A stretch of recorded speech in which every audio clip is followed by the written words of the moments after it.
日本時間19日、地元放送局 CHSN がホワイトソックスの村上宗隆を追った専用カメラ、宗カムの映像を公開しました。映像には、前日の試合でチームが劇的なサヨナラ勝利を収めた際の村上の様子が収められていました。サヨナラ打が放たれた瞬間、村上はベンチから身を乗り出し、ワーオ、ワーオ、ワーオ、と声を上げながら打球の行方を見守りました。打球がスタンドに着弾すると、右手を突き上げながら勢いよくフィールドへ飛び出しました。その後、村上は仲間たちと抱き合いながらホームプレート付近へ向かいました。歓喜の輪の周囲では、小刻みに体を動かしながら嬉しそうに歩き回る姿も見られました。経路がホームを踏むと、村上はバケツシャワーの巻き添えを食らわないように笑顔で退避。さらにヒルとハイタッチを交わし、抱き合って喜びを分かち合いました。専用カメラの映像が公開されるほど、現地で大きな注目を集めている村上。その存在について、米人気野球番組、ファウルテリトリーも言及しました。番組では、村上がホワイトソックスの空気を変えたというテーマで討論を展開。村上には、日本人野手への評価を変えるという反骨心があるとし、ホワイトソックスとの契約は、球界全体が村上の価値を見逃した結果だったのではないか、という見方も示されました。これらの模様を日本語字幕付きでご紹介します。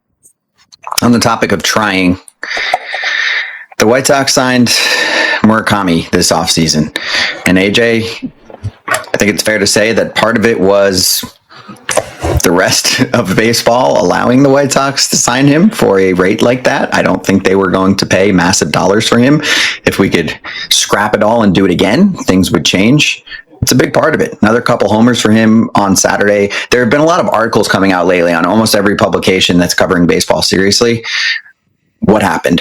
Why did the league miss, right? Like, so I was just reading the one from Sam Blum this morning, for example, and he's going off of, the in zone contact rate the league said was too low, not hitting velocity. And then there's, scouts quoted essentially saying, I don't think his defense is going to be able to make up, or his offense is going to be able to make up for his defensive issues. Some in the league saw him as like a massive liability at first base. Watch him play. Is he the best first baseman in the league? Not close. Is he the worst first baseman in the league? Not close. He looks fine. Average. Good. 40 homers and average defense at first base is worth more than what the White Sox paid for. And to me, the reason I'm bringing this up again, AJ, is I just think it's changed the complexion of the organization. It's sparked things a little more. It's somebody that you can market around and rally around. It's a home run threat. It's who everyone's talking about. And he's not the only one. I know Vargas is playing super well, Montgomery, etc., but he seems to be bringing it all together. You're closer to it. You watch more pitches of them than I do. What do you think? I think he's brought a different presence. He's brought something that the fans can focus on. I mean, him and Montgomery, and listen, I got to give Miguel Vargas a ton of credit here. Also, the average is down. By the way, he's going to be Rookie of the Year, Murakami. I don't care what Jim Bowden says and Kevin McGonigal or whatever. But if the White Sox stay in this race, and they right now are in this race, if they stay in this race and he gets an OPS of 934 at the end of this year, guess what? He's going to win Rookie of the Year. So I'll be right on that one too. K percentage, who cares? No one cares about Ks anymore. Strike out all you want. Just keep hitting OPS of 934. He shows some of the younger guys how to take at bats. He's just been a good presence. And as far as his defense goes, he's playing first base. And I know Ron Washington said first base is incredibly difficult in that terrible movie Moneyball. It is hard. Right? But he was a third baseman in Japan. He's moved over to first and been pretty darn good. So I don't know what the miss was here. I'm not a scout. I didn't see him play before this, but we saw him perform in the WBC in big moments. Remember, he got the big hit a few years ago against US to win that game against some guys who have some pretty good velocity, were major league pitchers. So I'm very happy that he fell to the White Sox and the White Sox were able to sign him, because he has brought a different presence that the White Sox have needed for a long time. He's talked about it being a big chip to Kratz. So this article talked about Yoshida and even Seiya Suzuki, who's been a nice player, but he was a superstar. And they're like, oh, it didn't translate to superstar. I'm like, all right, well, he's been a very nice player. I know he's lacking a little, especially with runners in scoring position, by the way. He's 5 for 40, struck out in a big spot this weekend. But in general, he's been a plus player, right? And Yoshida, you can make a different case for.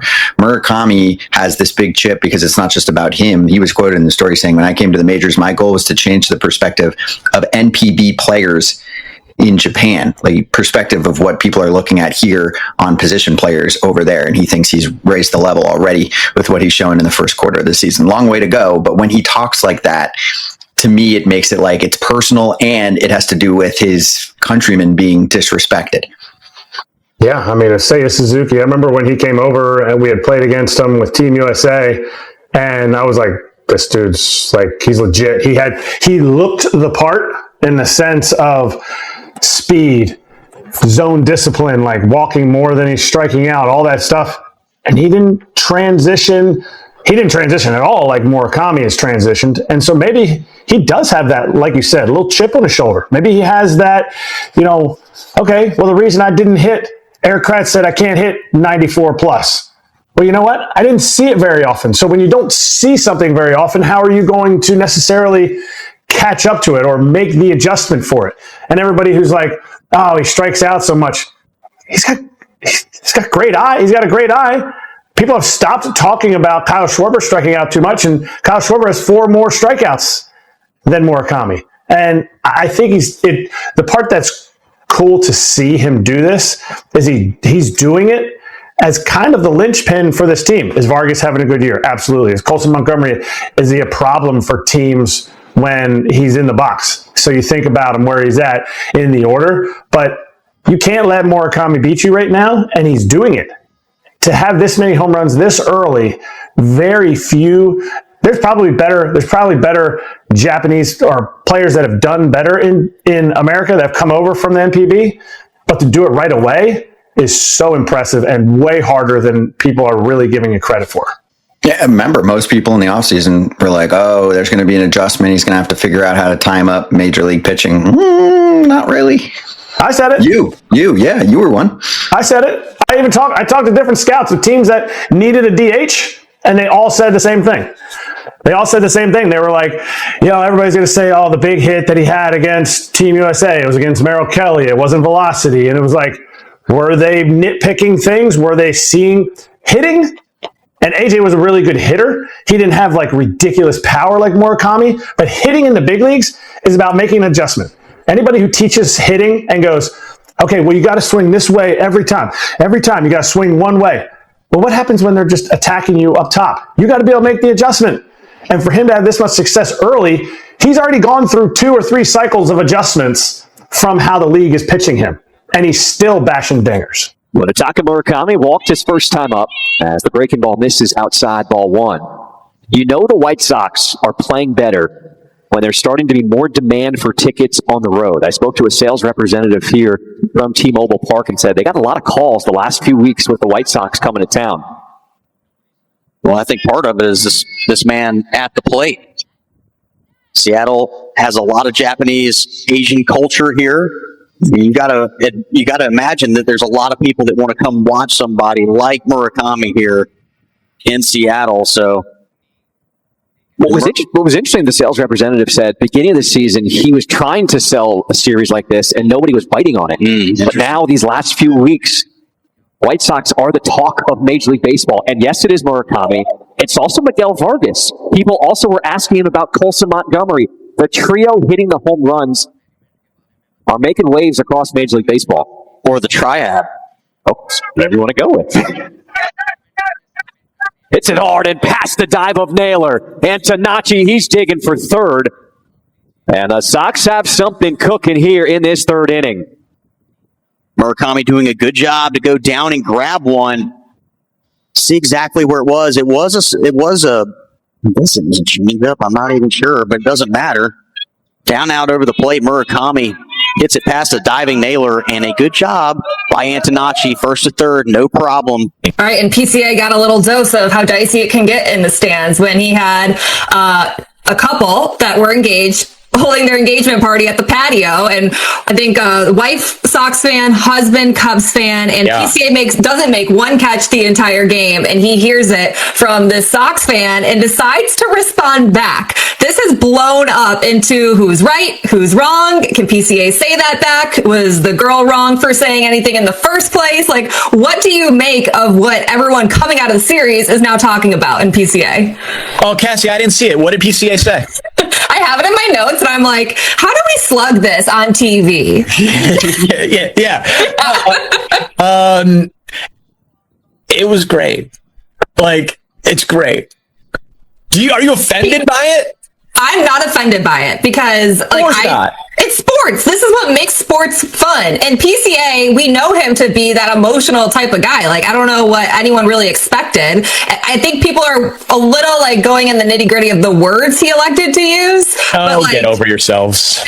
Who cares? And the husband saying he can't defend PCA now, even though he's a Cubs. Oh, get over yourself. But that would cause more trouble at home if he did defend PCA. Yeah. He's just worried about sleeping on the couch. Like, listen, she heckled. Heckling is a part of sports.